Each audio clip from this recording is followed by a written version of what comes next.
and tries to determine if we can start. Okay, theoretically, we're now live on the internet, and there are people that might be watching us, possibly, but I'm not entirely sure. In which case, yeah. You're waving your hands right now, Trey, but you have to make noise too if you want the big camera to go to you. Yeah, if I want the big one, or I can just vogue out in the little one. I don't know if that shows up or not. That's it. It's just going to be an entire dance party podcast instead. It's going to be really good on radio when you can see all the sex. Oh yeah. I guess I'll do another intro. This is weird because we did introductions last week for the radio show, but now we got to do it for the podcast. Yeah. Which is now the new thing. So this is technically episode 6 of the Pixel Loadout podcast, because when the blog got started back up in 2012, DJ and I did 5 episodes of this in a very similar format. But yeah, I was on one of those. That's right.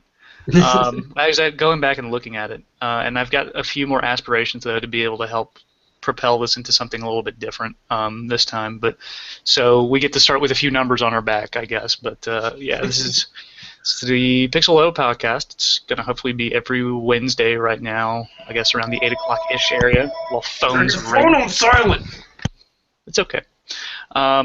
Checking mine just to make sure. You're right. Just put it on the vibrate. It is currently a replacement right now for VGR, which is I guess is dead now, more or less. So pretty much, yeah. Dead. Yeah, we did an episode of it last week, and it was a good episode. It was fun. We thought we were having a good time. So, Trey, why don't you regale us of, I guess, what happened during the show, and then the ensuing incidents afterwards? Well, what was it? What would you say, about 10, 15 minutes into our show? Maybe a little less than that. Right. Apparently there were guys was it Jazzborough? Or, I think it was Beat of the Night. Yeah, Beat of the Night came in from WAG over here at UNCG, where I attend, and Kevin graduated from recently, and DJ used to attend. And basically we were doing our weekly show. We'd been given a time slot on Wednesday night from 9 to 11 p.m. Eastern. And then apparently some other guys from the Beat of the Night show came in, assuming that it was going to be their spot for the night. Like, they had huge box decks. It looks like they brought in their own turntables, which kind of is bizarre to me, considering that we have turntables in the studio. I don't know. I didn't ask. They probably just wanted to have their own equipment to be sure of the quality. That makes sense. And, from what I ended up getting a phone call the next day from the program director. I'm not going to name any names on air, just in case, just to be nice. But she seems to be doing a good job, at least. She was very upfront with me and forward about all the information, and basically said that the general manager told her that she had to give that spot to the other guys because it was traditionally their spot for the past however many years, like before we started our radio show at all. But the thing is, either they didn't turn in their application on time, or they turned it into the wrong place. Either way, it wasn't filed correctly. On top of that, I'm pretty certain that none of the people involved with that show are students anymore. I could be wrong on that, but whether I am or not, the reason I bring that up is because I was always told that at WAG, students are supposed to take priority over non-students. The combination of those two things really, really, really got on my nerves. Right.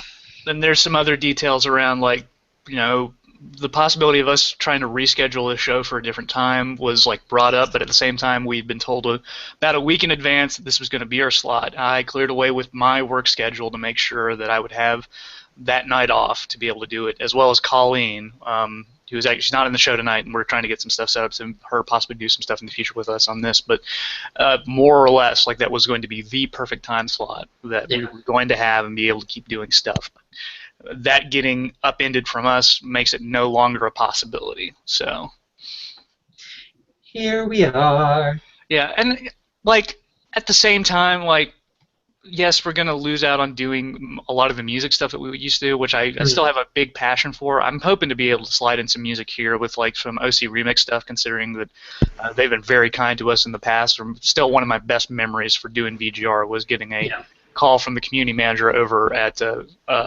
Remix and requesting us to play one of the new tracks that had come out. But there are a lot more advantages to be able to do this online. Like, we can stay a little bit more up to date with what's going on. It's obviously a little bit easier to put together each week. I'm hoping to recording each show was always a huge hassle with the radio station because I had to use a second booth. The audio quality was really good, but the way that they doled out keys to who could open up doors was kind of a pain as well. And I'm hoping that I'll be able to get this up on the iTunes store too, and through an RSS feed make it downloadable.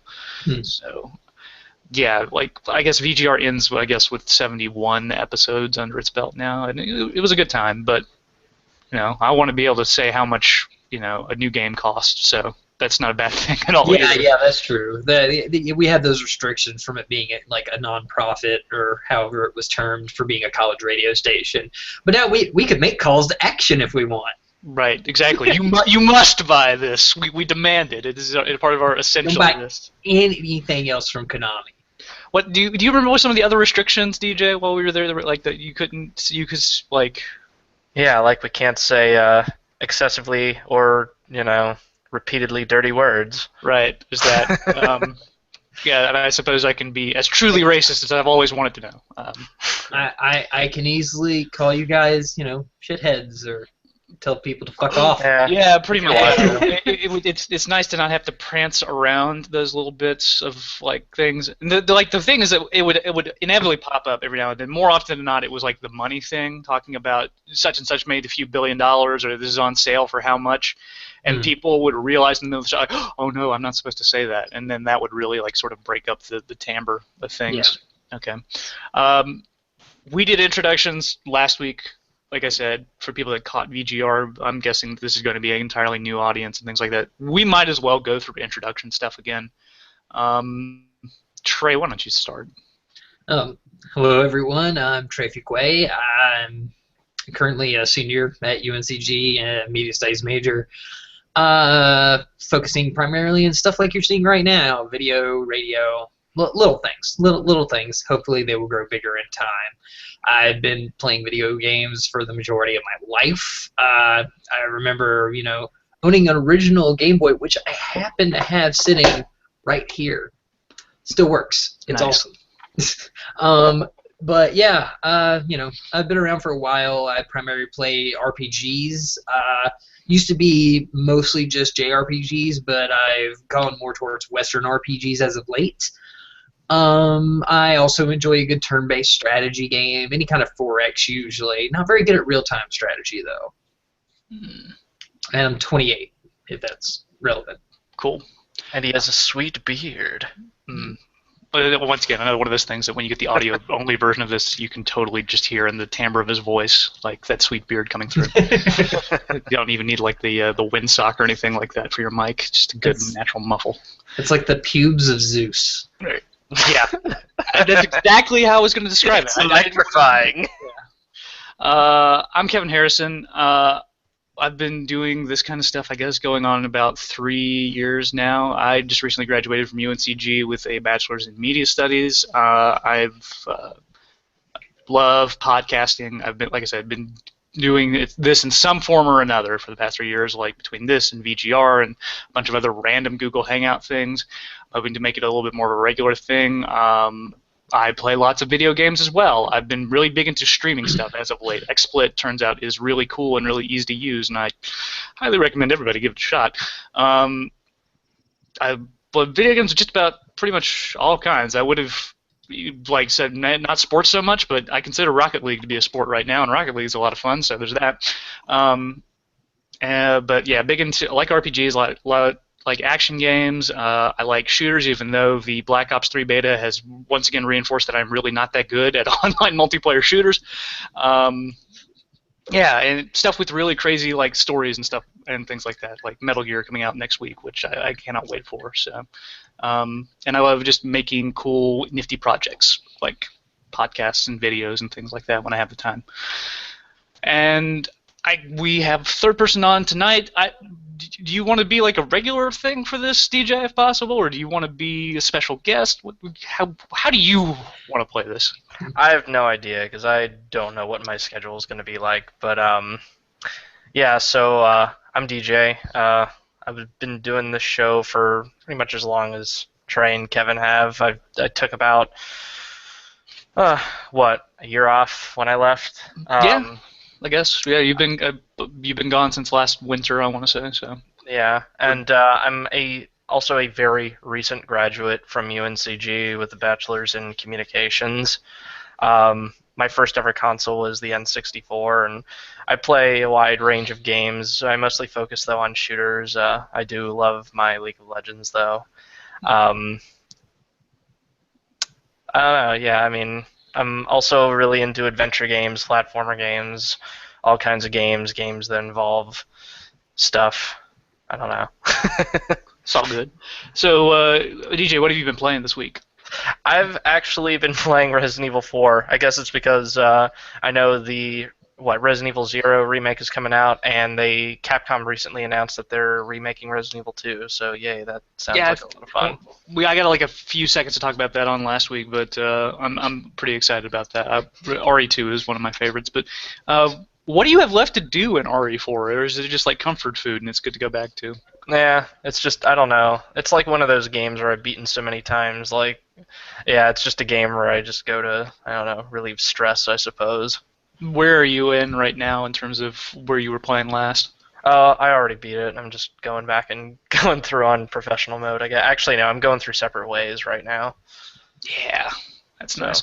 Are you playing on the most recent like HD update that's the good PC version? Yeah, well, I'm going on the Xbox version, but I mean, it's basically the same thing as far as I know. I know, like, how many people are ready to kill me because, PC's better. That game has had so many ports. That was released exclusively digitally on the Xbox, right? It was just as a download. Yeah, that's right. Cool. But, I mean, that game's been ported 1, 2, 3, like 5 times, 6 if you count it twice on PC. Started on GameCube, PS2. There was never an Xbox release. There was a 360 release. I think there was a PS3 release. There was a Wii release. Oh, never mind. 7. Yeah. Yeah, and then PC twice. There was a cell phone game that was over the shoulder, but it was different scenario-ish kind of thing. I feel like I'm forgetting some stuff in terms of, but yeah, that game's been documented for posterity to say the least. Trey, what about you? What you been playing? I have actually started playing Final Fantasy VIII again. I was actually just got done with my little Toneberry genocide, so I could get the Toneberry King GF. Right now, I'm just in the process of doing some side quests and grinding in there. Beyond that, I haven't played a whole lot. Played a bunch of Master of Magic still. That's an still old going on that. Yeah, this is an old Forex game. Came out back in 1994 that I like a lot. It's got a lot of good in-depth strategy to it with all the different races you can play as, and having to adapt to that race, having certain disadvantages and certain advantages. So it's pretty fun. Casting spells at things, enchanting people, things of that nature. How about yourself, Kevin? Let's see. I got done last night doing a complete 100% Let's Play of Metal Gear Solid 5 Ground Zeroes. And that was really fun to do because that was probably the most extensive practice I've had with XSplit and being able to do cues right and things of that nature. I actually had a really good turnout. The video itself today is finally, I think it hit triple digits, which is nice for me in terms of getting that channel going. And I don't know if this is coinciding with me completing the quote-unquote copyright school as part of YouTube or it going into the triple digits, but I got my first content ID claim by Konami, so yay, I've made it. I'm big time. I can complain about. Like, maybe you should have just pulled the fucking lever. Yeah, exactly. That's probably what's going to happen to Metal Gear. It was weird, though, because as I was doing the copyright stuff right before this show, I was looking at a part of the stream last night, and I'm like, if there was going to be any part of the stream that was going to get like a copyright claim or a content ID strike, it was going to be this part. And I started watching it just to make sure. And it's about 4 minutes into the video, or the 4 minutes into fan pain you want. It plays Here's to You by Sacco Vincetti. And it doesn't do it for the entire song, but for most of it. And I know that Konami obviously got the rights to be able to play that song for, however many copies of the game there is out there. I didn't realize. I guess they had bought it outright. But as a copyright it's a copyright ID. There's no strike against the channel. I think they attach ads to it. I don't know if monetization is lost for me from this. It's kind of gray at the moment. So from my understanding of it, any monetization that you got beforehand, I think, is still yours. I could be wrong about that, so feel free to double check me. But anything that happens after the content ID or after the copyright claim will either be split between you and them, or will just go straight to them. Well, I can, disclose here on live stream about the hot YouTube money I'm making, all 4 cents from that video at the moment. So, if Konami sees fit that they need those 2 pennies from me, I understand. They're a big company. They're really trying to get this gambling thing off of the ground and do some really good stuff with Silent Hill and Metal Gear and Castlevania and Suikoden. I hope there are lots of Pachi slots, that'll dominate airports in the future. So I want them to take these 2 cents, and I want them to utilize them in the manner they see fit. It's so by sad gambling them. Exactly. It's so sad that this company that has made so many games that so many people love very much, games that for some people got them into gaming, like the Suikoden series, as I've told you guys time and time again, is hands down my favorite series of games. But it's what got me to really consider myself a gamer. And now they're just saying we don't really care about this anymore. And it makes me sad inside. Yeah, I think I saw another news story where they're actually taking down like some cell phone game ports and stuff like that this week. Like I'm guessing that they don't want to support it going from iOS 8 to iOS 9. They just don't want to do the work for it. So it's like jettisoning more gaming machine stuff for them. So. Outside of that, though, let's see. I did the 50 Hearthstone pack pre-order thing. There's a video of me opening up 50 Hearthstone packs. At the time when I was opening them, I got a lot of what is it? It was like 2/5 of the cards ended up getting dusted. So, but I've actually had a lot of fun just making new decks that are not super competitive, but still lots of fun to play right now. So. It's weird because with Magic, Trey, every few sets the power creep has to come back down, and you get that set that's like Theros. This set seems underpowered compared to what came before it.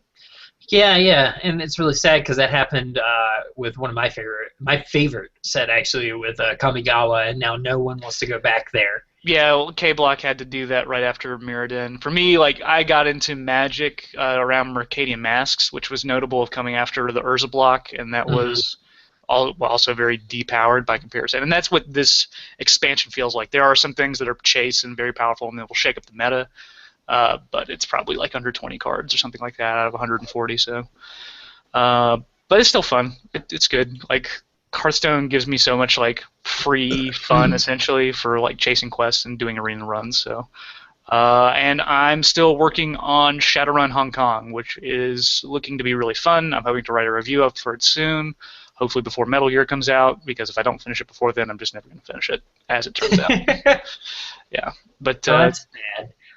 I mean, it's a good game. I'm really glad I backed it on Kickstarter, and actually transitioned to the next thing today. It's just Metal Gear is one of those things that's looking like it might be one of the most expensive games ever made, and everybody is sort of raving reviews right now for it. Both GameSpot and IGN recently gave it a 10, which is something, and it's getting 9s from other things as well. I'm having to limit where I go around the internet because I don't want plot spoilers, because what I've heard is pretty crazy so far. I don't trust a single review that I see come out of IGN. I'm sorry. Okay. No, that's absolutely fine. I'm of the opinion you should find an outlet that you trust the reviews and go with that. There are some writers at IGN that I absolutely respect, and some that are not there anymore that I don't. So there's that. So yeah, I guess this would be a really unique experience because, I mean, Metal Gear has never really done anything quite like this. I mean, what's the closest thing you know to an open world stealth game?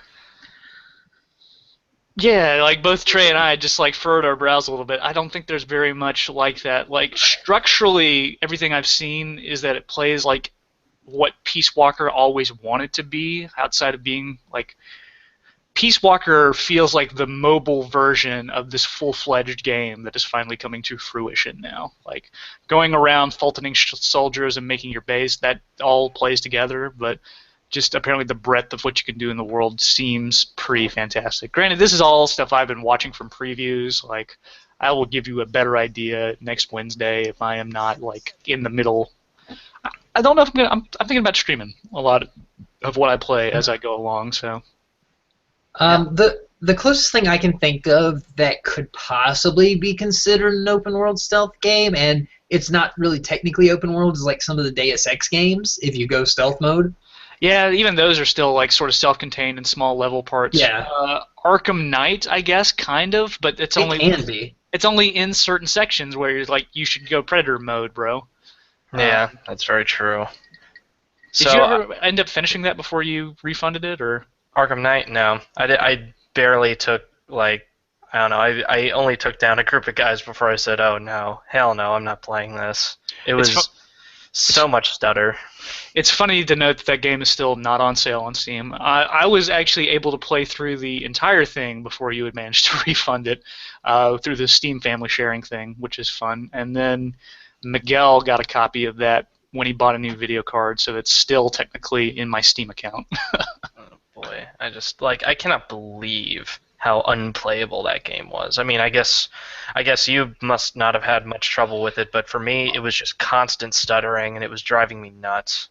All my settings were on low when I played that game. I still think it looked all right. It was not. I heard that AMD cards had a lot more trouble playing that game than NVIDIA, but even NVIDIA stuff. And I also played it at 30 frames per second. I would have liked to play it at 60, but I'm not so, anal that I wouldn't mind playing through it. Like, it was a fine game, but it's not on my. I played a lot of better stuff this year. It's not on my game of the year list or anything like that.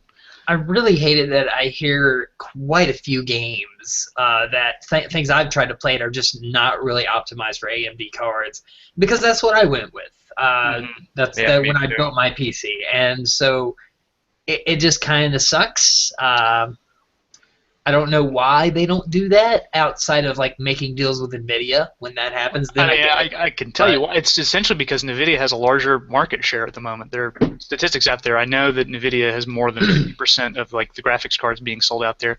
AMD is the second closest competitor towards that, but NVIDIA is able to make more deals essentially, which is why you see in a few games you have NVIDIA GameWorks, so that you can give Geralt like long flowing hair, or you can give Aiden Pierce long flowing texture, like for like it's cloth physics. NVIDIA is better at cloth physics, I guess. I don't know. I don't know. Still waiting on seeing more specs on those cards that AMD was putting under in the PC gaming show during E3. Was it the 970? Isn't that like? I'd have to go back and look it up. I think it's like essentially a budget Titan, more or less. It's right a little bit under it. Man, that PC show was so weird. I liked it a lot. I'm the type of person that will just sit in front of something and watch it, though, if it catches my interest at all. So. Yeah, it's not. I was hoping for Half-Life 3, of course, which Nope.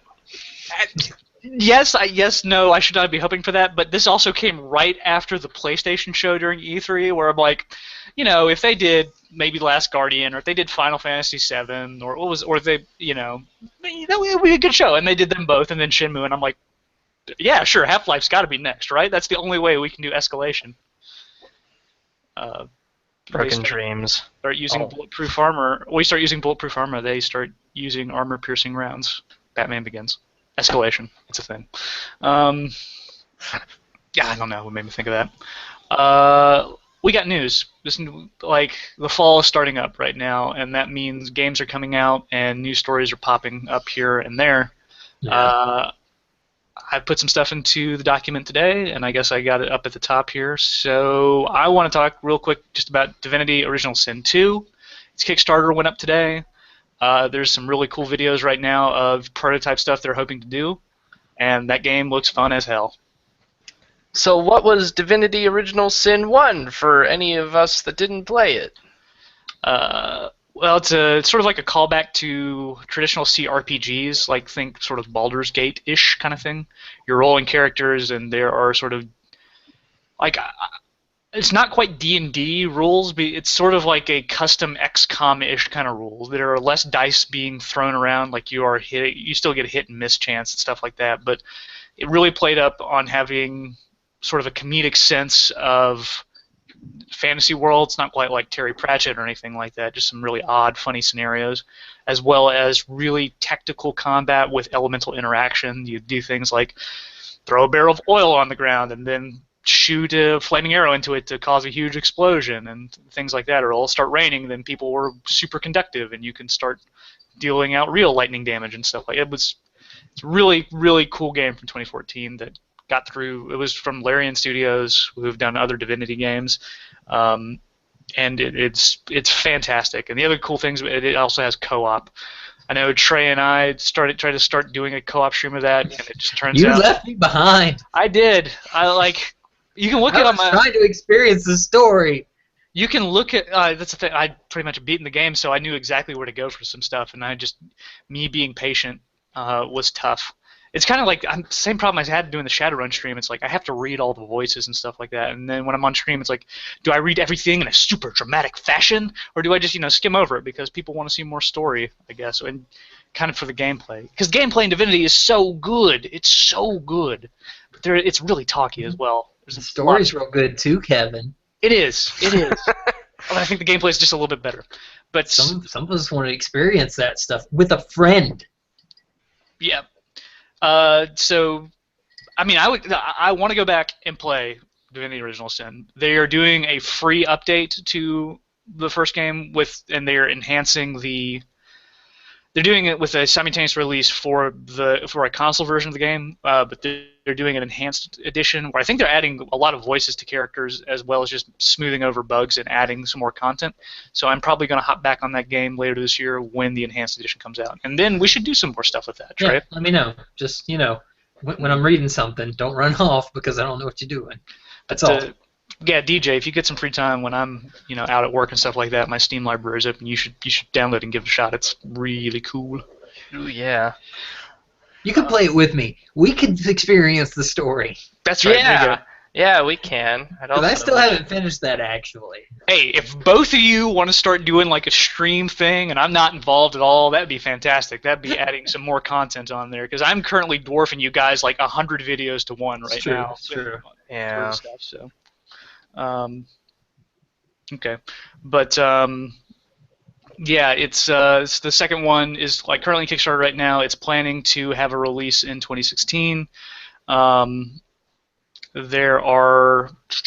have 4-player co-op, and the other big feature I saw is that you're going to be able to mix spell books together to get spells of combined effects. If you go on pixelloadout.blogspot.com, there's a video up right now from Polygon. It totally outlines some of the stuff I'm excited about. And it has a competitive aspect as well, where you can troll your people who are playing other party members. You can send them poison potions and stuff like that, or work on opposite sides of the story to do fun stuff. So check out that video. It looks cool. Now, sorry. Good. Okay. I did see something some people had a problem with, wondering why they're not just using the profits from Divinity Original Sin to make Divinity Original Sin 2 instead of starting another Kickstarter. I mean, they are starting another Kickstarter. Yeah, no, that they are. It's already happened. And just some people thought it was a bit controversial that they decided to do that. And from what I heard or read, actually, it's basically yeah, but we used that money to make Divinity Original Sin, and while it was profitable, it wasn't quite that profitable to make a whole other game. They have said that they've got a budget right now, essentially for the game itself, but they're wanting to expand on the scope of what they made before and make it like a larger and grander sequel. In this case, the Kickstarter is sort of serving out to be more like a glorified pre-order. I put in $25 today, and I get a copy of the game when it comes out. I also get to participate in the alpha and betas of the game, which is cool. And the retail price is going to be $30 instead. So I think there was like about 10,000 of those, and actually, that's the other nice thing about doing this right now is I can go bringing up Chrome, open up Kickstarter, the original send to. I want to see where the numbers are at right now as I completely shell out for them and sell my soul. So they met their minimum goal of $500,000. They're at $502,415, 11,000 backers, and they've got 34 days to go. So hopefully stretch goals are going to start being handed out now, and we can see exactly what they want to expand the scope upon. So, yeah, I don't know. I like kicking back starters, and these guys have a proven track record, which makes it all the more secure. Kicking back starters, Kevin? Kicking back. Yes, you heard me. I 100%. I stand by my words completely. All right, whatever. All right. Anyways, moving on, I guess now. Then, Shovel Knight's supposed to be getting a free update with the Plague of Shadows. Yeah, I saw this mainly from a video. It's a free update, and I think it's trying to coincide with console releases that are getting like physical versions. Mm-hmm. It looks like you are going to be able to play through a sort of remix version of the game as Plague Knight, which was one of the bosses. Let's see. You play as Plague Knight, the villainous master of alchemy, and a quest all on his own. So maybe his own unique quest. It looks like it's reusing tile sets and stuff like that. And you're seeking to concoct the Serum Suprinus, the ultimate potion.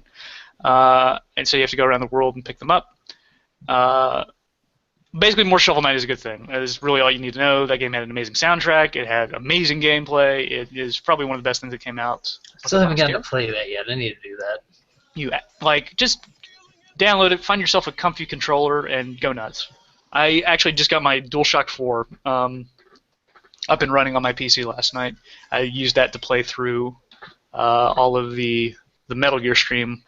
And it works pretty well for you have to download the DS4 tool, and it basically just tricks the controller into thinking it's a 360 pad, but it works a lot better than the 360 pad I was using beforehand. I'm still really tempted to buy an Xbox One controller because I've heard those things are really comfy. They are. Yeah.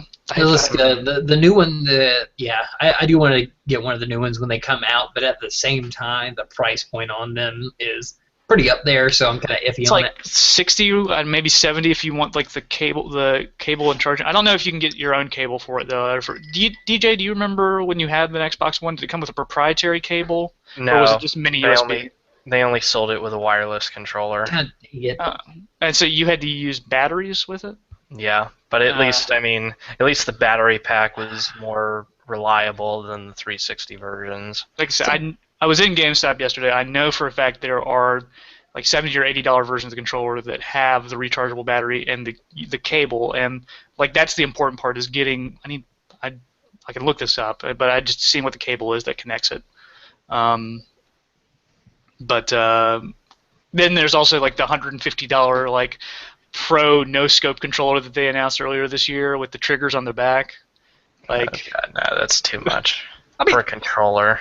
But think about how much you play video games, and like, wouldn't you just want the best experience in terms of how you put your inputs in there? Yeah, but I mean, like, if they're trying to advertise that through pro gaming, isn't that giving them an unfair advantage? No, they're like, it's something that I think it's regulated on a tournament basis, but in first-person shooter tournaments, it's very common to see modded controllers that put basically 4 cloned inputs on the back of the controller that you can use your index finger, or you can use these fingers right here in the back, in order to. It's sort of like an alternate to bumper jumper, essentially. That way you don't ever have your fingers off of the reload button or anything like that when you're playing COD. I feel like that's cheating, or at least if it isn't, like they should give them to everybody there. Like there's a huge market for it, and this is probably like a response to that market to give everybody like an even playing field. Like this is something everybody can use for pro gaming if they want to. My only problem is more and more like wireless peripherals are being pushed on so many things, and I don't care how reliable and how long-lasting you make them. There's always going to be that moment every once in a while when I haven't recharged it often enough, or it's just like been using it for a very long time, and it's just going to cut out on me. Yeah, And so I always want a cord for my controllers. Yes, I would. That's the one nice thing about the DualShock 4 is that they are all built-in batteries. Like the battery life is not. I think it's like 6 or 7 hours. It's not the best thing in the world. But I always, when I play Destiny, I play it wirelessly, and then I just recharge the thing afterwards. And with the PC, it just is constantly hooked up via micro USB, and it's fine. So it's like I'm sure that these are like second best right now, just because the only thing I don't like about DualShock 4 is that they feel flimsy. Like I could snap it in half if I wanted to. But yeah. Still kind of like I still have a soft spot though for a nice wired 360 pad, which is hard to find.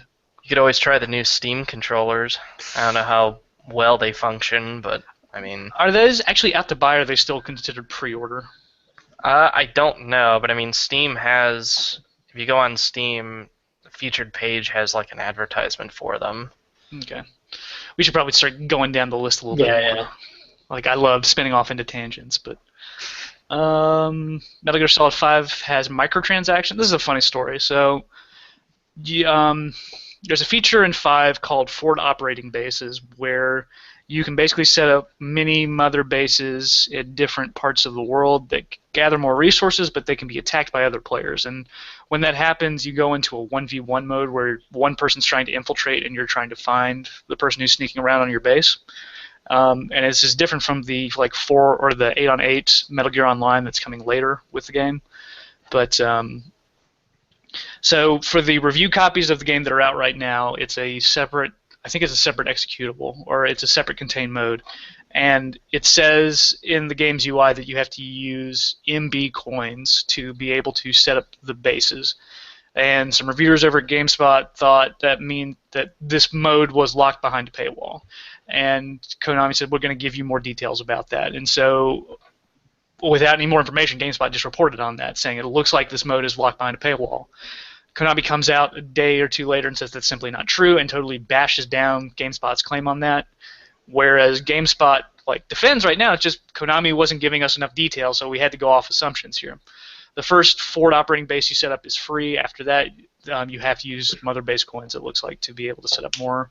So they get you with the first taste, but after that, they've got you on the hook, I guess. All right, so number one, bad on GameSpot. That's kind of bad journalism. You shouldn't be going off half-cocked like that. You can't be making assumptions. You can make an assumption, but then put the disclaimer of, hey, that doesn't necessarily, we may not be right. We just don't have all the information possibly. We'll see how that goes. You can say maybe locked behind a paywall. I think that's one. I want to say that's how it was worded. It's like it looks like it's locked behind the paywall. All right, fair enough then. Fair enough.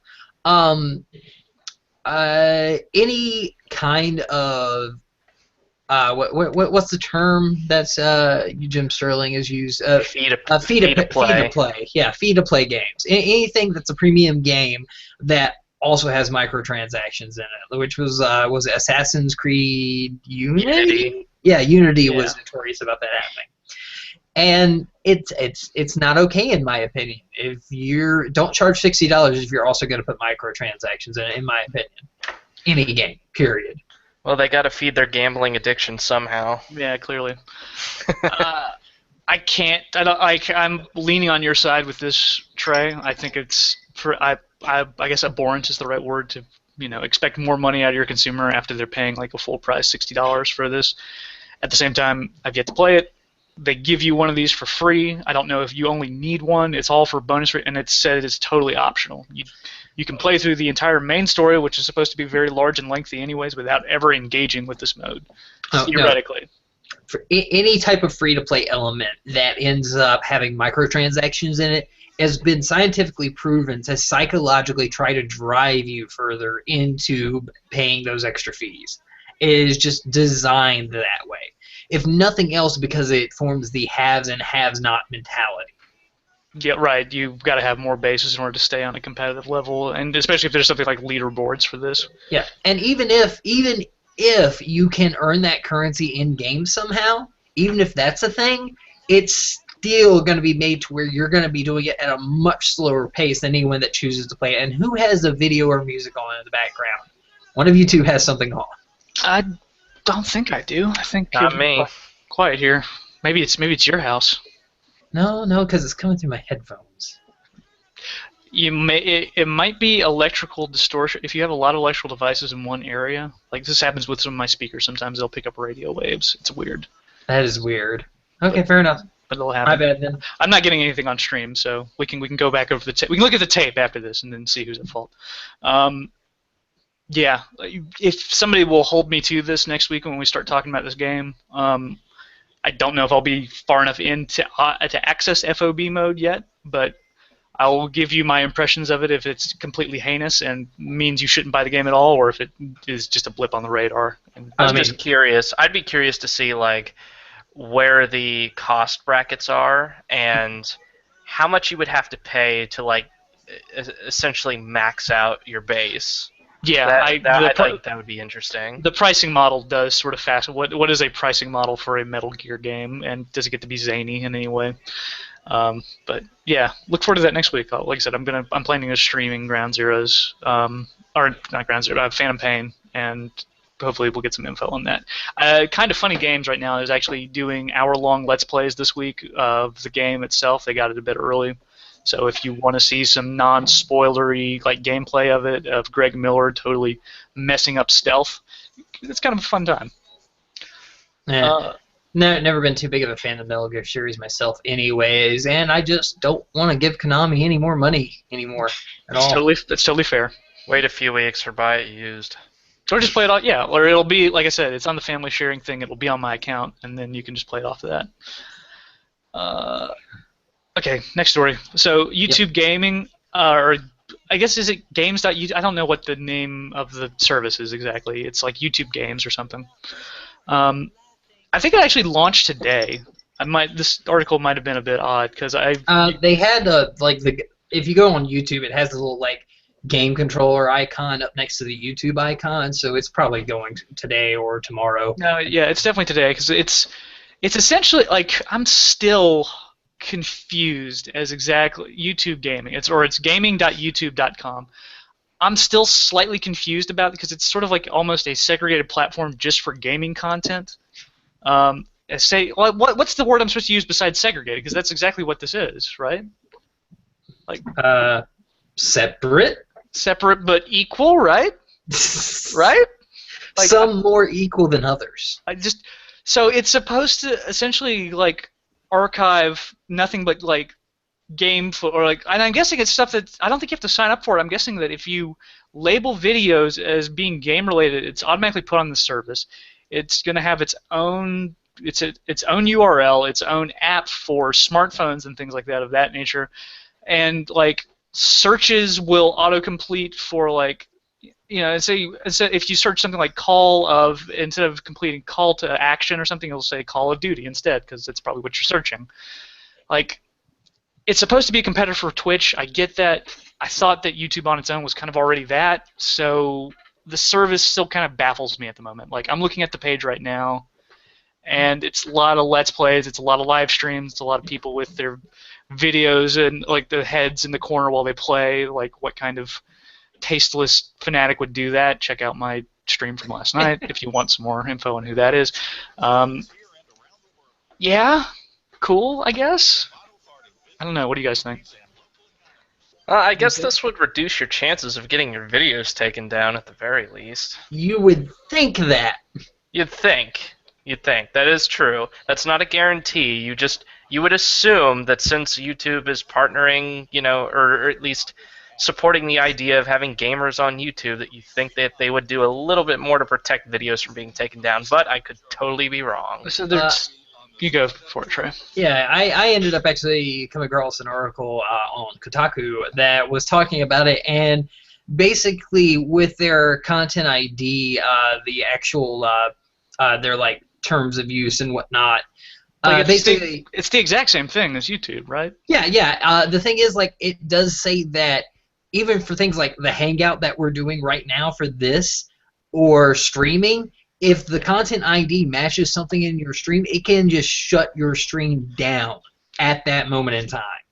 Which is like something that YouTube has always been able to do, and it's the main leg up that Twitch still has, is that they will not shut down live streams when they match content. Like, they will run essentially a very similar process of content ID through VODs, which are basically archived streams, but they don't do it with initial streams as they're going.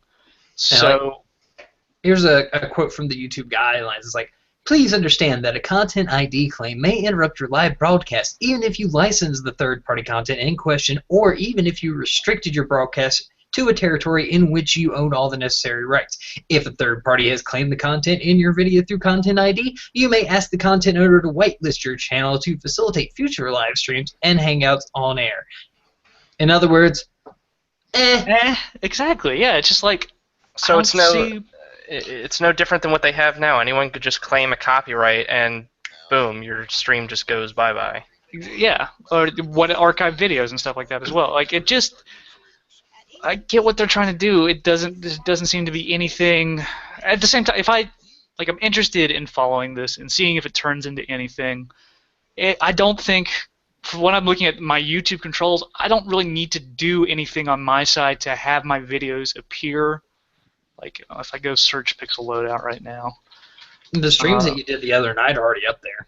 Yeah, like, it's got my channel up there right now. It's got this podcast currently is in the gaming stream right now, so people can click on that and watch it if they want. It's your face right now is advertising it, so nobody's going to watch this. But oh, wait, whose face? Are you talking to me or DJ?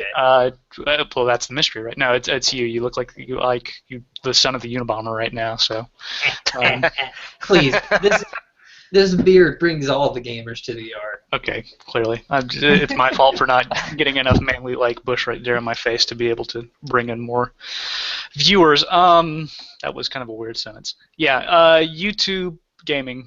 I will see what this is in the future. I will keep an eye on it. It just seems like an odd anomaly to me at the moment. DJ, there's stuff for Games for Gold and PlayStation Plus this week. And so there are.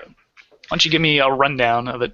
All right, so basically the PS Plus games, that is, if you have a subscription, you play on PS4. Basically, Grow Home is Grow Home. Grow Home. Yes, Grow Home. Yeah. Okay. Is what? It's $8? a game from. It's $8. It's a game from Ubisoft. It's a really cool platforming thing. It's a little small indie thing. I think it's totally worth a look at. So is it like a Plants vs. Zombies ripoff or something? No, it's much weirder than that. Like, it's very platform heavy. Like, you're climbing this giant beanstalk tree, getting collectibles, and as you do that, you get more, I want to say, abilities and things like that. Like, it's very hard for me to describe. It's a very cool aesthetic, though, and if you have a place, you should look at videos of it. It's really cool. It's cool. So next one is what? Super Time Force Ultra. That sounds interesting. Is that Capybara? I can't remember who, but yeah, it's like a side-scroller puzzle shooter thing where you're using time mechanics to redo your mistakes and then play with the sync up. Another very awesome game. It's very hard for me to describe. Almost as awesome as Zeo Drifter? I don't know what Zeo Drifter is. Okay, well, fine. You're helpful. Next is Twisted Metal. I love Twisted Metal. I didn't get to play this one that they mentioned, but is this like the reboot that was a downloadable game? This was the one. This is the most recent one. The one that it was a PS3 game and it had Mecha Sweet Tooth in it. Yeah, right. Then Teslagrad. No idea what that is. I believe it's a. Is it Pixel? It's another side scroller, and it seems like time mechanics or alchemy steampunk thing. I want to say, but I believe it is a side scroller as well. And the last one is La Mulana X. EX. Yeah, it's also a hard side scroller, very much in the vein of something like Spelunky, I believe, or maybe more like VVVVV. Is it V? Yeah, it's 6 Vs. It's a tough platformer. So with all of those on discount, that comes to around $87, $88. I think it's the list I got right now, and it's off IGN. It's adding up the total of what the games were at retail. So theoretically, if you bought all these games new, would have been $87. Oh, I see. Okay. And then with the games with gold side, the first one they list is the Deer God. Side scroller pixel thing that makes you feel sad about hunting. Okay, I was gonna say it's like the ultimate hunter experience, but no, I guess that would be the next one, which is Tomb Raider, the definitive edition. Didn't play that one, but I did play. I played Tomb Raider on the 360 and on the PC. PC version is way better by far. I got that Tress effects, those that hair flowing everywhere. Yeah, Tomb Raider was a cool game. And then Battle Stations Pacific. I don't know what that one is. This is a 360 game. It looks like boat sim stuff, like war thing, World War II maybe. Is it like Battleship? Victory at sea for the video game age is the tagline for it. Yeah, so it's Battleship. The next one is Crisis 3. I played a little bit of Crisis 3. It was all right. It wasn't quite what I expected, but I like Crisis 2 a little bit better than 3, but it's still a fine game. And so all of that together would pretty much be, what, $90. So it's, I mean, roughly it's about the same Pretty on much. each. You get more stuff with the PS Plus, but I mean, you get arguably more, like, I don't know, bigger name, brand name games with the 360 stuff. Right. Yeah, with games with gold. So I don't know. It's like pick your poison, I guess. Mm-hmm. But yeah, that's all for September, so give it about a week or so, and you can download, if you're subscribed to those services, you can download those for free. Okay, let's get into some deep dive discussion stuff real quick. I'll regale you with a little bit of the story. I was looking around on IGN today, as well as some other websites just for news and stuff for this podcast, as I do typically. And I was looking at some of the sponsored ad stuff that IGN had up, and it was showing get a CD key for Mad Max for, I think it was like $22 is what it was advertised. I'm like, that seems cheaper than normal. This is a Monolith Studios game. The last thing that they did was Lord of the Rings, and that retailed at $49.99, I want to say, when it came out. It was actually like $10 lower on PC than it was on consoles. And it looks like Mad Max is doing something very in a similar vein. But at the same time, this is still almost like a 50% savings on a game that is not even out yet. It is a pre-order. And I just like had to do some more deep dive into this stuff. Like, okay, this site, I think it's cdkey.com.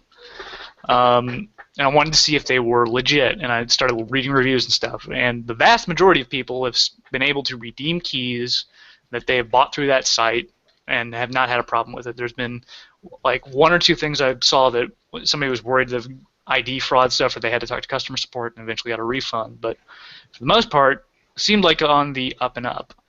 And so I started reading more stories about things like G2A and Kingwin and all these other places that are essentially constitutes the gray market for online downloads. So I guess, Trey, why don't you give me like a sort of definition of what the gray market constitutes? I mean, basically, when it comes right down to it, it's things that, for this specifically, it was like game keys and codes that were obtained maybe not through the completely most legitimate of means, Well, may or may not.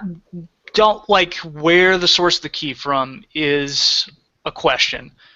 Absolutely, but there are some claims for illegal acts and stuff like that, but there's some that seem to be legit as well. Like if I theoretically bought a key on, I'm trying to think of a good example right now because most services just have you integrate it right into there. But if I got something on Humble Bundle, for example, and I gave away the key, that would be a legitimate way of doing it because they are a legit reseller more or less. They want you to use a gifting service now, but.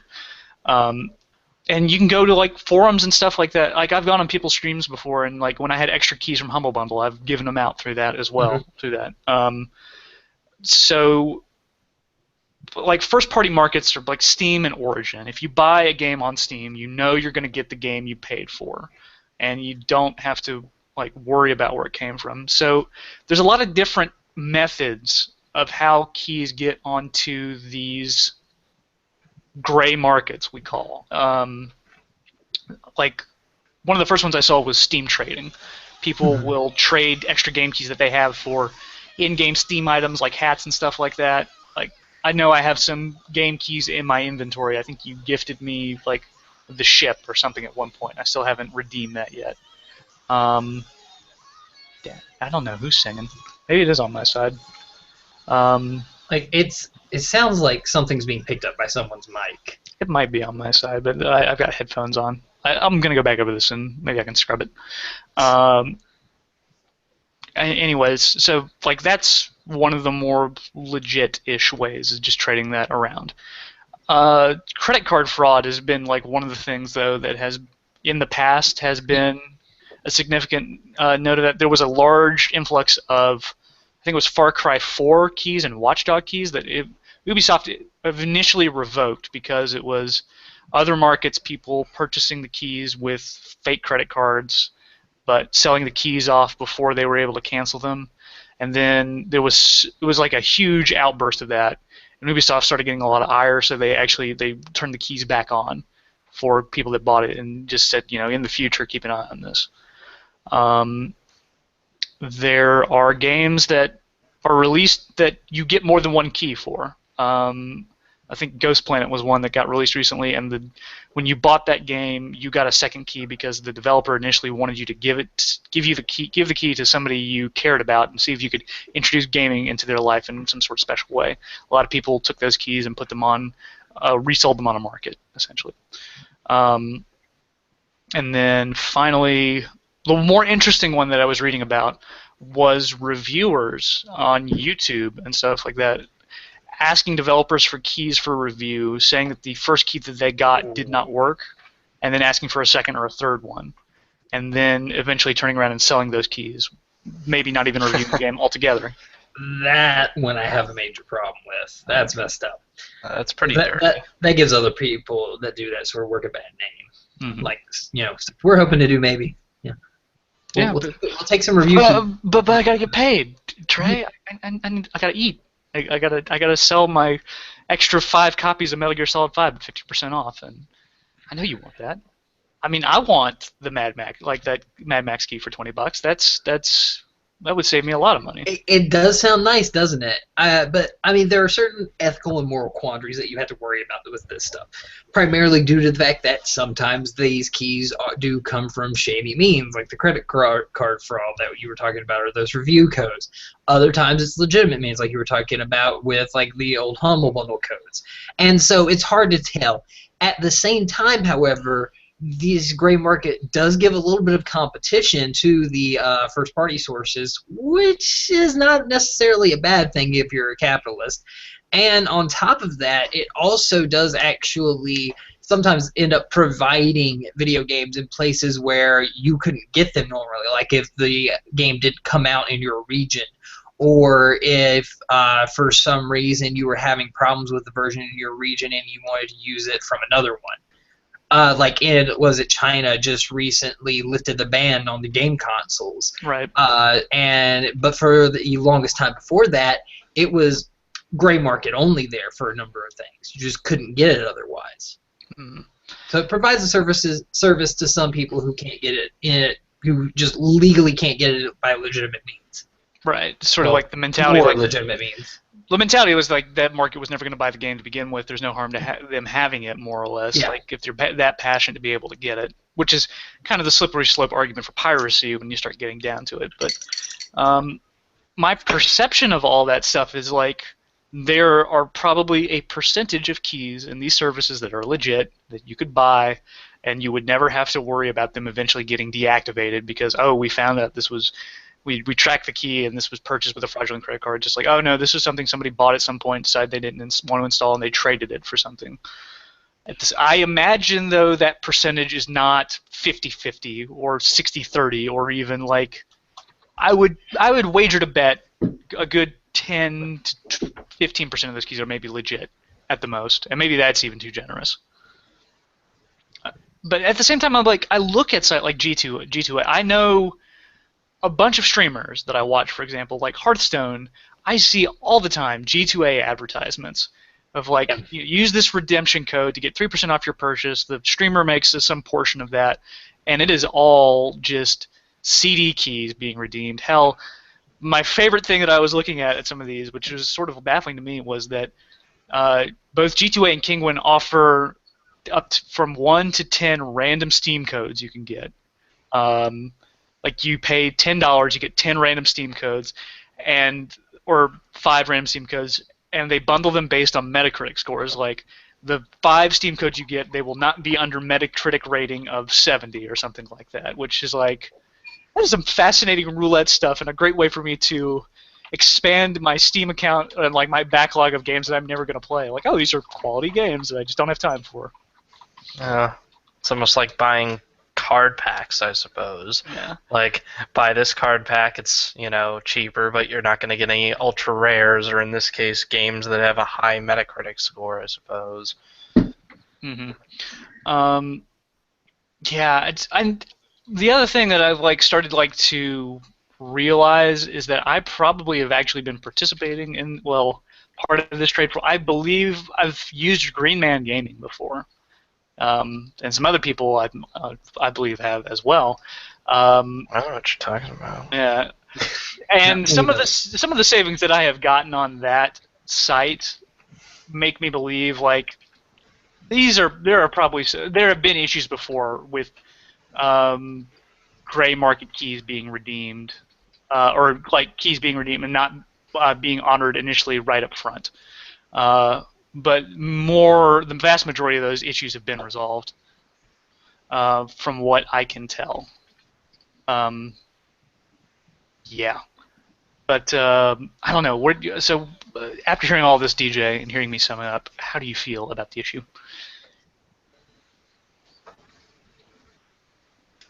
DJ?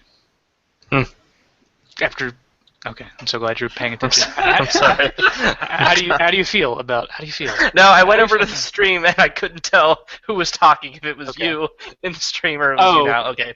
Yeah, no, I'm looking at that right now. I've got another window open. We've got people watching us, so I had to chat with them a little bit.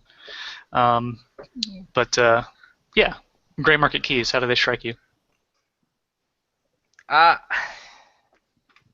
don't know. I guess I'd feel more comfortable if I knew where these keys were coming from. If it's legit, I don't have a problem with it. But I guess I suppose it's just one of those things where it's like, buyer beware. If you know that you're going to a site that has a history of shady practices that tends to give you stolen keys, then I guess just prepare for the possibility of your key getting denied, I guess. But once again, am I okay with, like I said, I'm not entirely sure. Green Man Gaming, I have bought plenty of games off there before. All of them have managed to work for me. My experience with that site in particular has been good so far, and I probably will use it in the future to some degree. There was some controversy, I know, around The Witcher 3. They weren't authorized to be a key seller for some of that stuff, and because also they were trying to get GOG going, which we'll talk about, I guess, a little bit later. But yeah, I don't know. I don't know how I feel about it. Saving money is good, especially with the kind of job that I'm working right now. Yeah, when it comes right down to it, if you're providing a service that people want at a cheaper price than someone else is, people are going to do it, and so it's going to continue existing. There's no way around it. But what about the children? Yeah, what about EA and Ubisoft's children, and they want their second Lexus? Because they're people now. Yeah. Remember, right, the whole corporate people now. I forgot about that.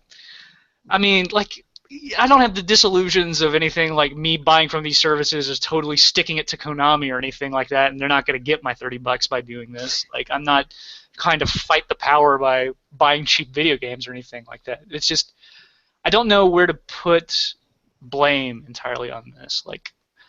One of the services, Kingwin, said it's corporations' fault for some of this here that there's not better accountability and tracking for how the keys get out there, especially when things are picked up through fraudulent credit cards. Granted, this is from the person who's trying to continue the service themselves. Do I admonish the people that are, of course, going to be capitalist and try to take a cheaper route, or do I think Steam and EA and Ubisoft need to have better accountability for when they ship out something that is so ephemeral as a 26 alphanumeric key? just where those things go and come from. Makes I mean, sense. I don't know what to say about it any more than what I've already said. It's a market. It's going to exist unless you counter it by providing it for cheaper yourself, or you decide to just start giving it away, which obviously, no company really wants to do that. I'm going to put some links, I guess, in the show notes of this when it's all over, with an article from Polygon and an article in Game Sutra talking about how some of these practices work. There's some really fascinating reads. Okay, some stuff you've got here, Trey. Yes. Game of War dev stuff here. All right, now let me start this off by saying I don't consider Game of War a real game.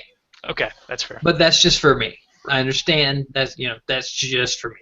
It's one of those mobile games. But Kate Upton. But Did you know boobies? Did you know when they localized when they're starting to local, like apparently Game of War ads, you remember how they were like during the Super Bowl and stuff last year? Yeah. They're just everywhere. Apparently it's going on in Japan right now. Like every time you turn on the TV, it's Game of War right now. They localize the female model based on what region they're selling Game of War, so it's a Japanese model that's instead of Kate Upton that's in for that, and it's going to be for different regions of the world, which I think is fair enough. I guess it's really fascinating to me, but it's still, yes, that thing is making me too much money. And I mean, I guess if their research shows that that's going to up their sales, go for it. I mean, eventually, like, it's Game of War has to keep going bigger and bigger and bigger, and eventually its only recourse is going to become Skynet and take over humanity. So, I for one welcome our Kate Upton overlords. Anyways, let's go. Let me go ahead and get back. We're going to go on a tangent there. But basically, former Game of War, one of the former Game of War devs by the name of Jing Zheng. I hope I'm pronouncing that right. Jingzeng. It has been detained by the FBI on August 20th when he was attempting to board a plane for Beijing, China. Basically, he's allegedly stole trade secrets from the Game of War, the company that runs the Game of War. Primarily, the data that he ended up stealing was things that go into information on how players behave in the game, and also more specifically their spending habits within the online store for the game.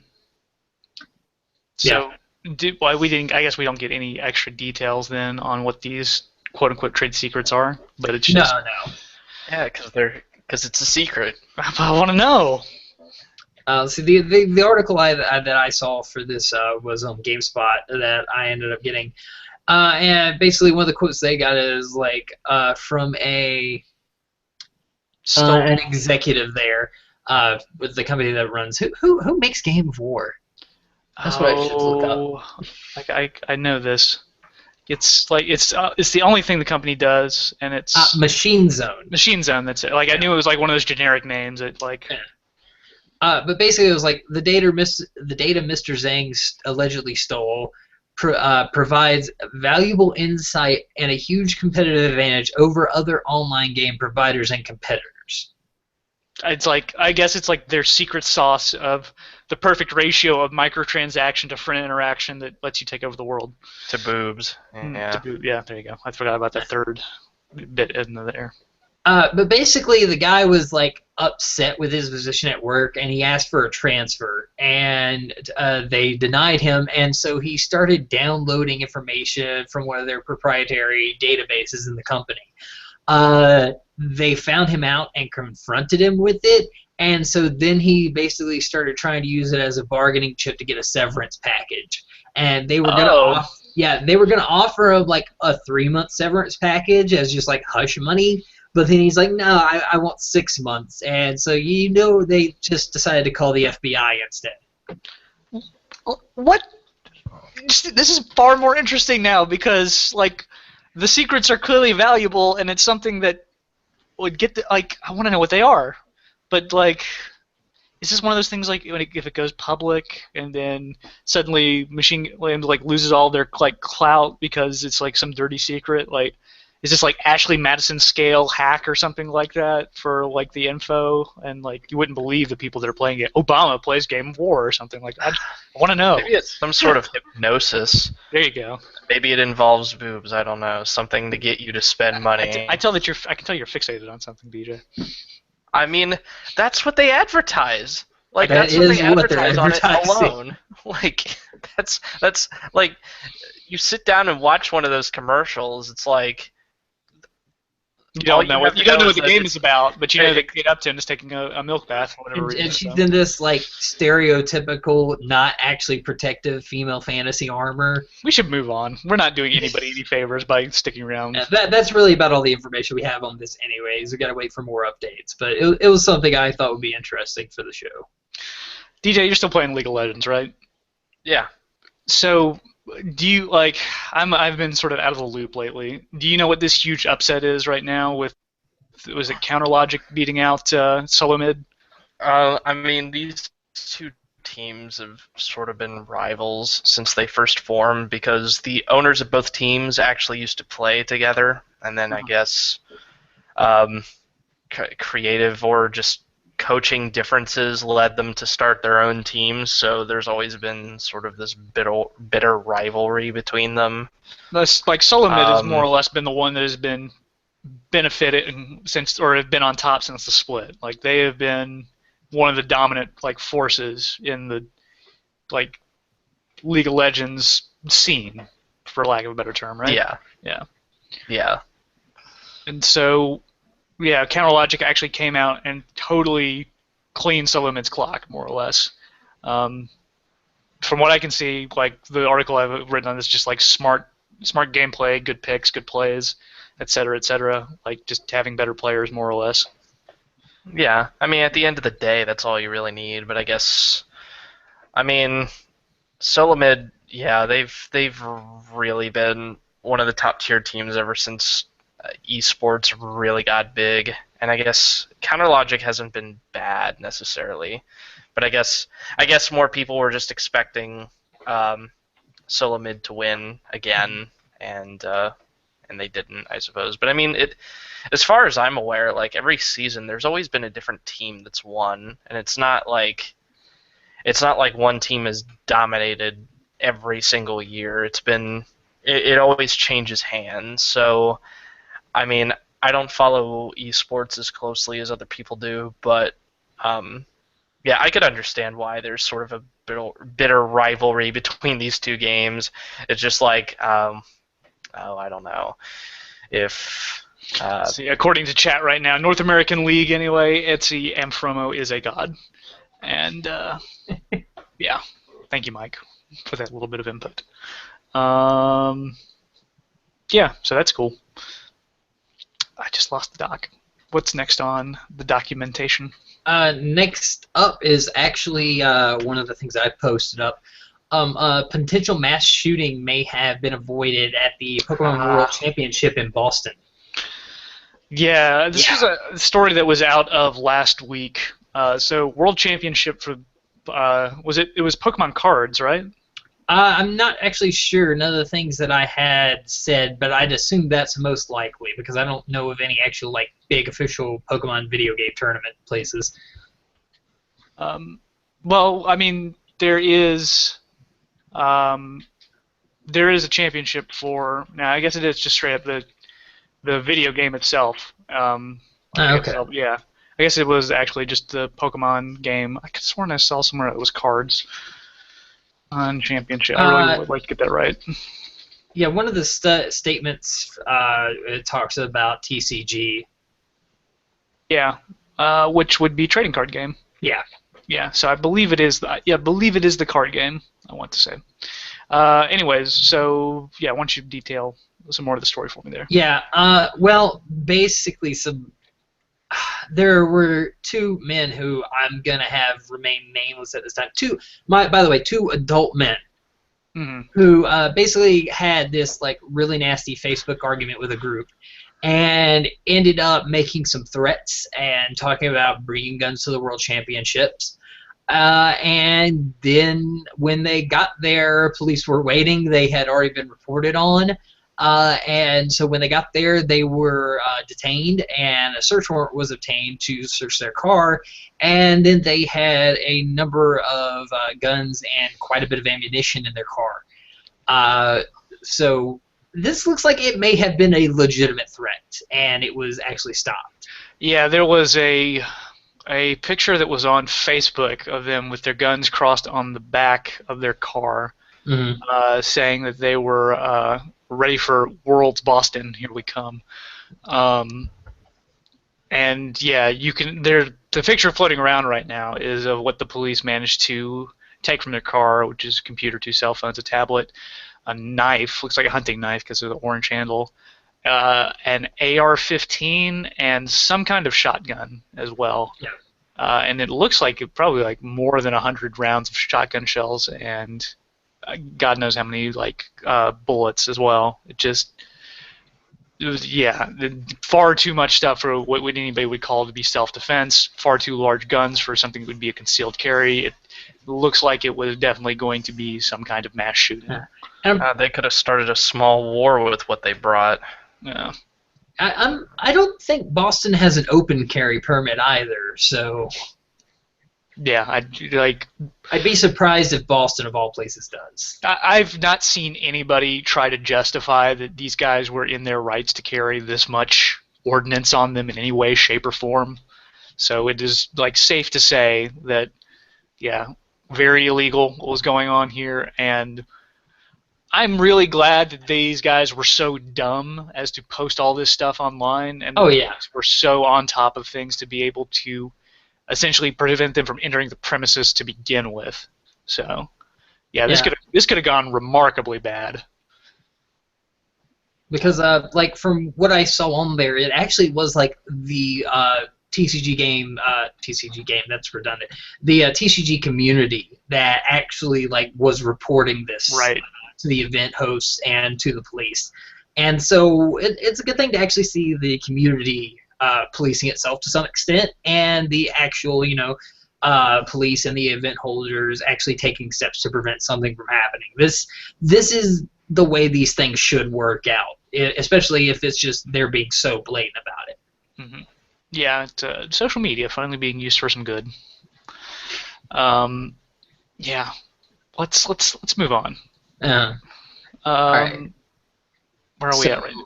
Oh, yeah, God Galaxy. So you've been wanting to tell us a little bit more about this. Yes. I've been using this a bit myself. Basically, GOG.com, Good Old Games, has been starting up their own little service that's similar to Steam, in that it's basically a digital distribution platform that also has socializing aspects. You can get a friends list and everything. But all the games they do on there are still DRM free. In fact, you can run them without actually running the distribution app, which is how I play some things. Isn't it possible to hook into Steam's friend community and stuff as well? I haven't gotten that far into it, honestly. Because it's in an open beta stage, and so a lot of the features haven't been implemented yet. In fact, the big news right now is with their 1.1 update, they're going to be coming up with a patch rollback. So you can use that to help make sure your games stay compatible with mods that haven't been updated yet, or with save files that you have, so you don't lose them. So that's pretty sweet. Yeah. How's the selection for the game so far? Oh, I mean, you can get any GOG.com game on it. So. Mm-hmm. What games have you gotten on that service? Me, I've got a decent bit actually. I've got that Master of Magic game on there, obviously. Dungeon Keeper 1 and 2. I ended up getting my copy of Pillars of Eternity through GOG. Oh, okay. I've also got one of the Ultima games, Ultima 4, I think, but that was given to me when I joined up, with my first purchase or something like that. It was a bit odd. But yeah, I just really enjoy the fact that it is DRM-free gaming. It's something I'm very much in support of and would always prefer whenever I can get a hold of it. And since the company, it's owned by CD Projekt, right? Correct? They are somehow associated with that because in some way, I believe they are the owners, I want to say. Okay, so at least strongly associated with it. Right. And so you can get all the Witcher games on there, so that's good. Cool. Yeah, DJ, have you used GOG at all, or are you still Steam faithful? I believe I did. I think I used GOG to get Blood. If you ever played it. It's like it was like 3D Realms like horror shooter. Like it was Yeah. right. Was it right after Shadow Warrior? I think so. They actually sold it to Monolith, I believe, and then they released Shadow Warrior. So no, I think it's right before Shadow Warrior. But yeah, it's basically like a horror version of Duke Nukem. It's the same engine as Duke Nukem more or less. Yeah. But yeah, I've used it for a few things. I kind of like just having everything organized in Steam right now myself. So, but if I see a deal on GOG, and they do a lot of old games as well, which is nice, things that don't even have DRM to begin with. So, I mean, I'd personally at least like for you guys to download the app, get an account, so I can have friends on there, and maybe we'll buy some multiplayer games on there at some point. You know. Yeah, sure. See how it goes. I can do that. I can do that for sure. Yeah, I'm trying to remember. Like last time I think I played games with you, DJ, it might have been like Titanfall or something. We still never finished Resident Evil 5. We need to do that sometime. But now that streaming is easier now for me in terms of making archive videos. I think we should get onto that at some point and organize it. Granted, this week coming up is going to be incredibly hectic, so where we're going to fit that in is going to be kind of a challenge. But I don't know. And there was also that update of Resident Evil 5 to PC. It finally got the Lost in Nightmares DLC stuff. Like after it switched out from games for Windows Live, so. Yay, because that service is totally unnecessary and it needed to go. Pretty much. 100% agree with you on that. Yeah. Okay, I think we're coming to the end of the show. Typically now I would like take emails and stuff like that if anybody had it. I don't think we've received anything yet so far. Everything on my YouTube or on my Pixel Loadout mail account is all the extra stuff I've been doing on YouTube. Instead, I've got something right now we're just going to call Steam RNG at the moment. I'm going to hit the lever. Ooh. We're going to get something random. Hit the lever. People that are on the show right now. So I've got, because I've got you both on my friends list right now, I've got your Steam libraries in front of me. We're going to start with Trey right now. He's going to tell me when to stop. I've got his library scrolling through me randomly right now. I've got advanced RNG and scientific methods. Stop now. Stop now. Okay, we are on Fallout New Vegas, the Courier Stash. Oh, you want to try again, maybe? Or just say Fallout New Vegas? The Courier Stash. It's a separate executable in your Steam library as DLC. What is it? It's just a thing that gives me some starting stuff when I jump in the game. It's like, because when I get Fallout New Vegas, I got literally all of DLC with it because it was on sale for real cheap at the time. Right. And so that's just like, it starts you out with some items like a gun and a type of weapon, armor and stuff. That's it. Yeah, these were originally pre-order packs when the game came out. I know initially on console as well, and you would get one based on where you pre-ordered. It was Best Buy or GameStop, et cetera, et cetera. Eventually, they released them all as a small pack for everybody to download. I can remember I had the GameStop pack when I got it on 360. Do you remember when you bought the Legendary Edition, I guess, of Fallout New Vegas? Jeez, not off the top of my head, no. Okay. Let's see what else. Have you beaten Fallout New Vegas? All right, no, I'm sorry. That's the wrong question. Have you beaten Fallout New Vegas, the Courier Stash? Well, since you start with all the items from it right off the bat, I would say yeah, probably. Have you beaten Fallout New Vegas using nothing but items in the Courier Stash? No. That would be an interesting challenge, right? Did you see it was the stream of there's a guy who played all the way through Fallout New Vegas and all of the DLC subsequently without healing at all. Like, if he took gunshots, he kept his health at that area. He never rested. He counted his health, and if he was getting passive healing from anything, he made sure to take account for that.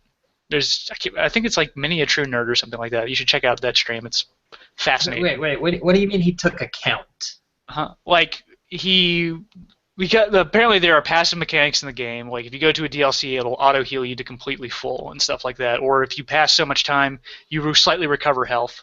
So what he did is that he tracked out exactly how much health he had, how much extra health he got from leveling up, and he has a separate overlay of the game itself. And whenever he takes a shot, he looks at the difference between his health beforehand and afterwards and makes a permanent tally on his HP. And if it goes to 0, he was going to delete that character completely. So really hardcore, and I think the name of the character was "Don't Shoot Me, Please." So, tried to go through as passive or as sneaky as possible. It's really like if you have way too much time, it's a fascinating run of that game. That is interesting. I do like playing stealth in the Bethesda games. So. Okay, so if we do extend this out to Fallout New Vegas, have you beaten Fallout New Vegas? No, actually, I have not. Okay, gotcha. How many hours have you played of Fallout New Vegas: The Courier Stash? If you're willing to divulge this. The Courier Stash specifically? Yeah. Mm-hmm. Well, that would be equal to my amount of hours playing Fallout New Vegas, which, since I don't have Steam up right now, I can't tell you off the top of my head. I might be able to. That's weird. I think I've got it sorted by play. No, let's go sort by name. That might be why it popped up. You were at the bottom of the list, and I initially. Did you just set your account to private? I just logged in. Oh, okay. That's weird because normally I can sort by. Okay, here we go. Sort by name. Are you willing to let me divulge how many hours you've put on record for Fallout New Vegas? I've got 67 hours. 67 hours is what I see right there. How does that make you feel? I mean, that seems pretty legit. I mean, let's see how many Skyrim hours I have. Let's make a comparison real quick. Okay. Where is it? There we go. Skyrim, I have logged 410 hours in. So. Good lord. Okay, finally, the EX challenge associated with this. Were you willing, sometime in the future, not saying where necessarily, to stream at least an hour? Could be more, could be less because it's such a small game. The Courier Stash for Fallout New Vegas, where you go in depth into each item, you explain its origin, its benefits, its usages, everything like that.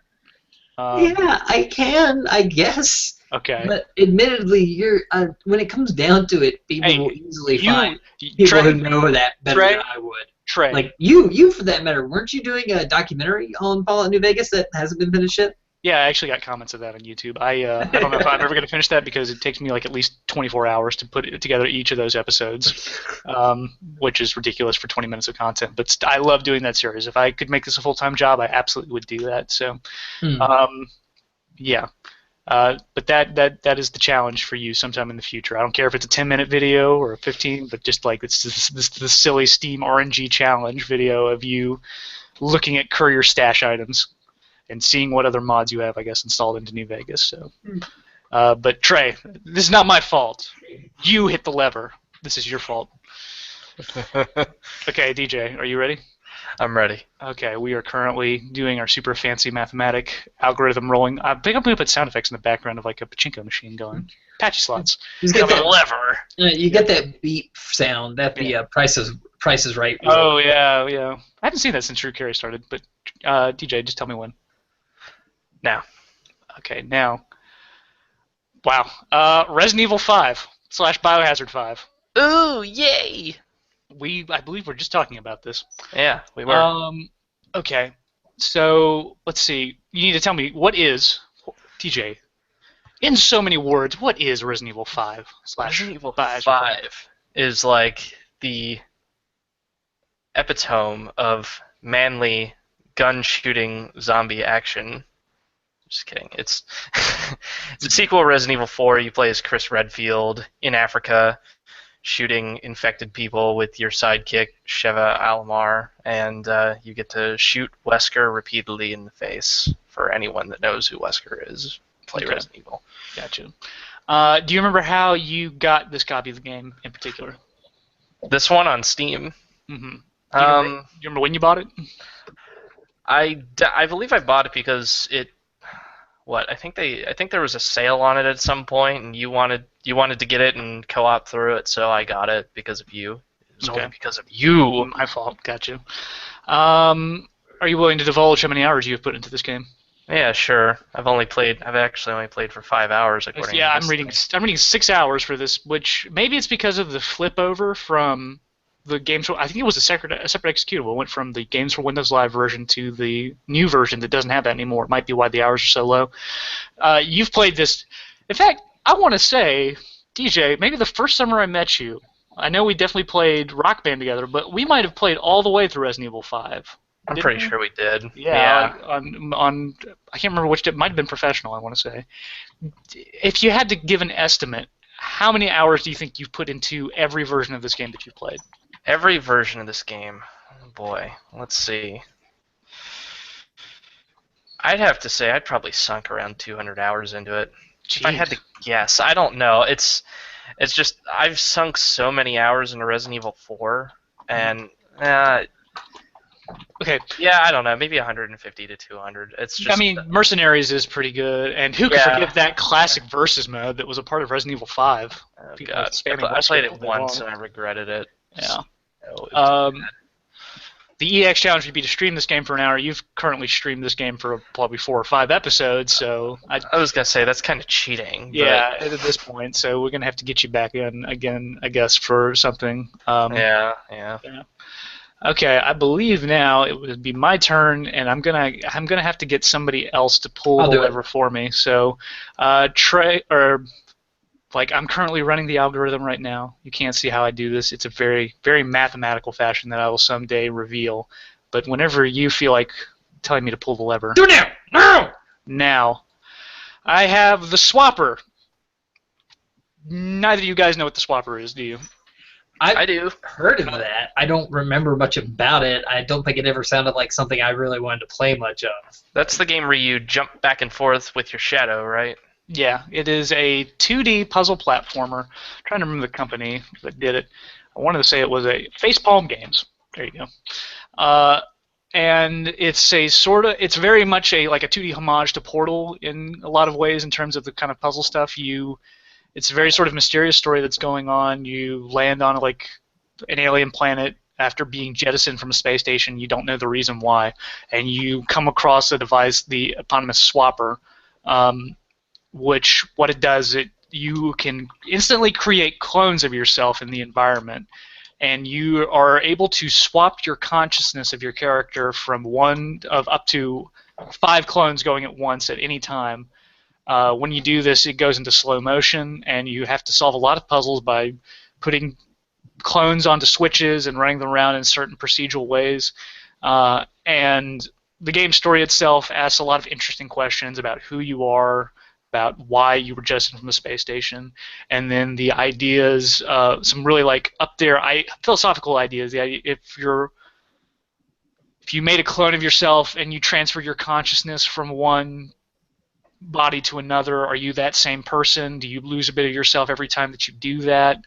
Et cetera, et cetera. And it does this actually it asks these questions on coming up as gameplay plays. It's very interesting. There's a gorgeous soundtrack, a really cool aesthetic of what it looks like. They photoshopped a lot of real-world objects, and they took photos of real-world objects and then turned them into environments and stuff like that. It was free on PlayStation Plus a while ago. It's a really cheap game. It's only like $10, and I think it's a really cool game. I guess I have to EX challenge myself now and stream an hour of it. I want to say I got this off a Humble Bundle. And I'm trying to think. In Steam, it says I have 7 minutes played, which is not right. It is completely incorrect. I have beaten this game. Maybe I only beat it on the PS4. I'm trying to remember. Or did I have a non-Steam copy? Part of the reason for me doing this series is that I have plenty of games in my library that I just have not played altogether. I believe my Steam library is up to about 300 plus games now at this point. Mainly Humble Bundles being the cause of that. So at some point I want to hopefully run across a game that I have not played, and eventually I have to stream some of that. So I'm going to put on my list somewhere that there will be a stream up of me espousing all of the cool stuff about the swapper. It'll probably just be an hour little introduction thing, maybe not a super replay or anything like that.